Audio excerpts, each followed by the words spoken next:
नमस्कार। मैं Naresh Kumar Jatia, assistant professor sociology. आप सभी का मेरे यूट्यूब चैनल एनजे सोशियोलॉजी में हार्दिक स्वागत करता हूं।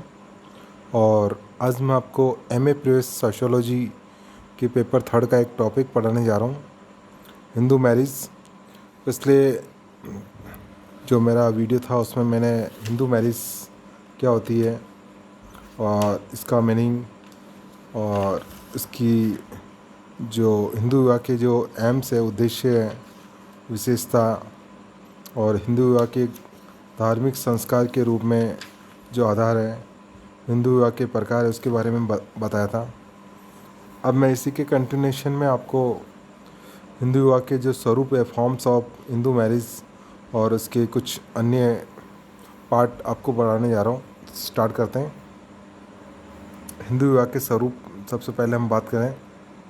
हिंदू विवाह के स्वरूप से हमारा तात्पर्य जो है, विवाह बंधन में बंधने के विभिन्न विधियों से है, जो मनुस्मृति है उसमें जो हिंदू विवाह के स्वरूप बताए गए हैं वो 8 प्रकार के हैं। उसमें पहला है ब्रह्म विवाह। ये विवाह सभी प्रकार के विवाहों में श्रेष्ठ माना जाता है। मनु ने ब्रह्म विवाह को परिभाषित करते हुए लिखा, वेदों के ज्ञाता शीलवान वर को स्वयं बुलाकर वस्त्र और आभूषण आदि से सुसज्जित कर पूजा और धार्मिक विधि से कन्यादान करना ही ब्रह्म विवाह है। नेक्स्ट है देव विवाह। गौतम और याज्ञवल्क्य ने देव विवाह के लक्षण का उल्लेख इस प्रकार किया है, वेदों में दक्षिणा देने के समय और ये यज्ञ कराने वाले पुरोहित को अलंकारों से सुसज्जित कन्यादान ही देव विवाह कहलाता है। मनु लिखते हैं, सत्कर्म में लगे पुरोहित को जब वस्त्र और आभूषणों से सुसज्जित कन्यादान दी जाती है तो उसे देव विवाह कहते हैं। नेक्स्ट है आर्ष विवाह। आर्ष विवाह इस प्रकार के विवाह में विवाह का इच्छुक वर कन्या के माता पिता को एक गाय और एक बैल अथवा इसके 2 जोड़े प्रदान करके विवाह करता है। याज्ञवल्क्य लिखते हैं कि 2 गाय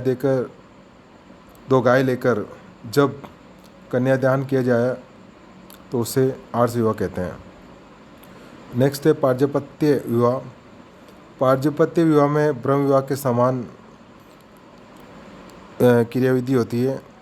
इसमें लड़की का पिता आदेश देते हुए कहता है, तुम दोनों एक साथ रहकर आजीवन धर्म का आचरण करो।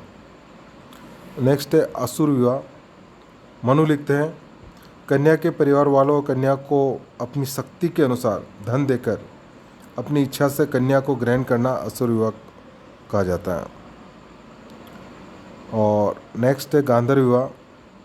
मनु कहते हैं, कन्या और वर की इच्छा से पारस्परिक स्नेह द्वारा काम और मैथुन युक्त भाव से जो विवाह किया जाता है उसे गांधर्व विवाह कहते हैं। इसी के कंटिन्यूशन में नेक्स्ट है राक्षस विवाह।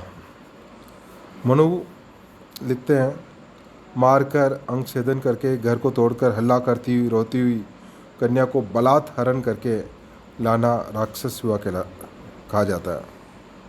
और आखिरी है पैशाच विवाह।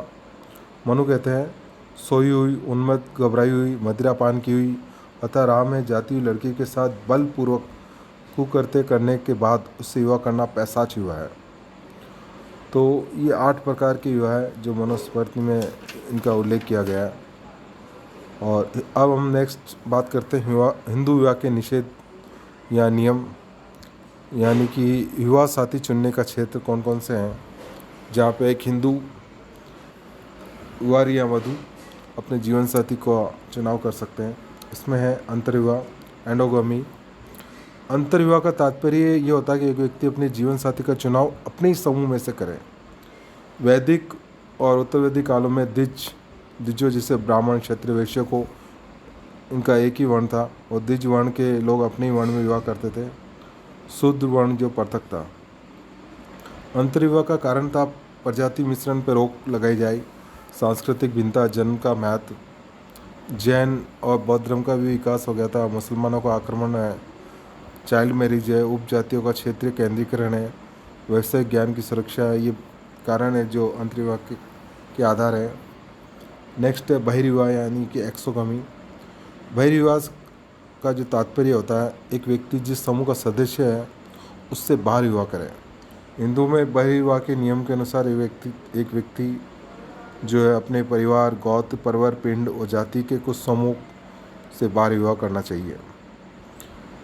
और जैसे इसके बहुत सारे स्वरूप है, जैसे गोत्र बहिर्विवाह। हिंदुओं में संगोत्र विवाह निषेध है।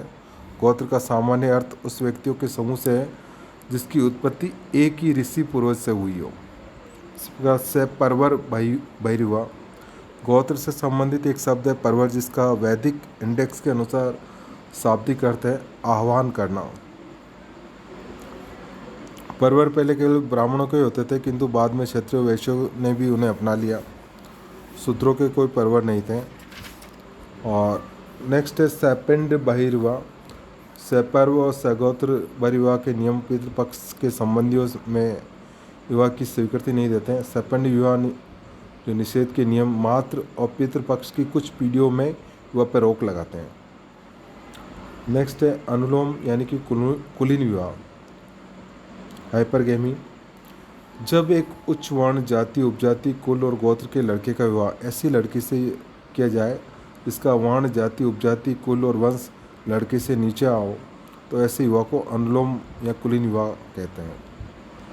इस प्रकार के जो विवाह होते हैं उसमें लड़का उच्च सामाजिक समूह का होता है और लड़की निम्न सामाजिक समूह के होते हैं। जैसे कि ब्राह्मण लड़के का विवाह एक क्षत्रिय वैश्य लड़की से होता है, तो उसे हम अनुलोम विवाह कहेंगे।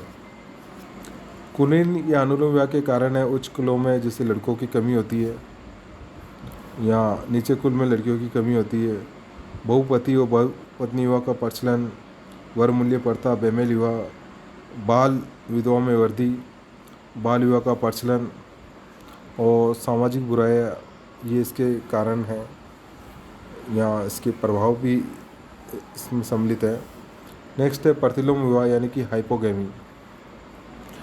अनुलोम विवाह का जो विपरीत रूप है वो प्रतिलोम विवाह। इस प्रकार के विवाह में लड़की उच्च वर्ण, जाति, उपजाति, कुल या वंश की होती है और लड़का निम्न वर्ण, जाति, उपजाति, कुल या वंश का होता है।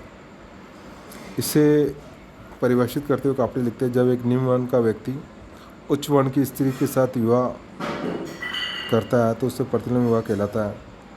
उदाहरण के लिए जैसे एक ब्राह्मण लड़की का विवाह किसी क्षत्रिय, वैश्य या शूद्र लड़के से होता है, तो ऐसे विवाह को हम प्रतिलोम विवाह कहेंगे। अब हम नेक्स्ट बात करते हैं हिंदू विवाह में, हिंदू विवाह की जो आधुनिक प्रवृत्तियाँ क्या है, यानी कि इसके अंदर जो चेंजेस हो रहे हैं उसके बारे में बात करते हैं।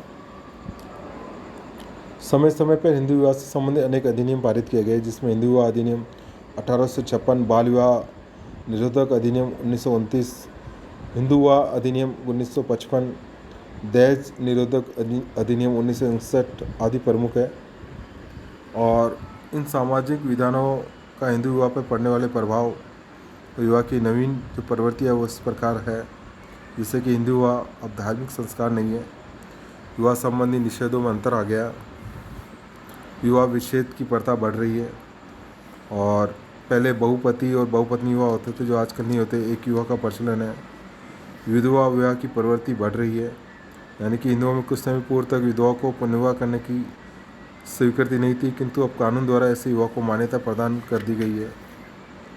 इस प्रकार बाल विवाह की समाप्ति हो चुकी है, हालांकि पूर्ण रूप से इसकी समाप्ति नहीं हुई है, लेकिन काफ़ी हद तक बाल विवाह के ऊपर रोक लगी है। दहेज पर प्रतिबंध है, कानूनी रूप से दहेज पर प्रतिबंध लागू कर दिया गया। यद्यपि आशा की जाती कि शिक्षा के प्रसार के साथ साथ दहेज भी बढ़ जाएगा, किंतु लड़के की शिक्षा के आधार पर दहेज की मांग भी बढ़ी है। कुछ नवयुवक और नवयुवतियाँ दहेज के विरोध में हैं। अंतर्जातीय जो विवाह की वृद्धि होती है उसके साथ साथ दहेज की भी समाप्ति होगी, ऐसी अपेक्षा की जाती है। विवाह की अनिवार्यता की समाप्ति हो चुकी है। जीवन साथी चुनने की स्वतंत्रता रहा है।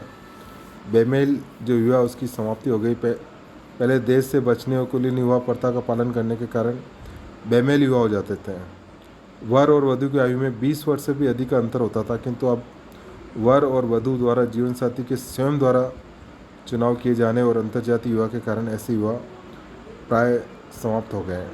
प्रेम विवाह की वृद्धि हुई है, पत्नी की स्थिति में अंतर आया, अंतर्जातीय विवाह बढ़े, समूह विवाह होने लगे हैं। आजकल हम कई शहरों में देखते हैं संकट काल के दौरान और उसके बाद देश से मुक्ति पाने के लिए सामूहिक विवाह का आयोजन किया गया है। इस प्रकार के जो विवाह होते हैं उसमें खर्च में काफ़ी कमी आई है। विवाह के नियमों में एकरूपता आने लगी है। हिंदू विवाह अधिनियम से पूर्व भारत के विभिन्न क्षेत्रों में निवास करने वाले हिंदुओं में विवाह संबंधी जो नियम थे उसमें अनेक भिन्नताएं थी, किंतु अब अधिनियम के बाद में विवाह में काफ़ी जो इसके नियम है, निषेध है, उसमें काफ़ी समानता है। सामाजिक और मानसिक सुरक्षा भी बढ़ी। इस अधिनियम में पागल, कोढ़ी, गुप्त रोगों से पीड़ित व्यक्तियों की विवाह पर रोक लगा दी गई है। पहले ऐसे व्यक्ति धन के बल पर विवाह कर कन्याओं का जीवन जो है उसको नष्ट कर देते थे। तो ये मैंने आपको हिंदू विवाह के जो मनुस्मृति के अनुसार इसके स्वरूप और इसके निषेध, इसके बारे में मैंने बताया, और इसके बाद में आपको हिंदू विवाह में जो आधुनिक परिवर्तन क्या है उसके बारे में बताने का प्रयास किया। धन्यवाद।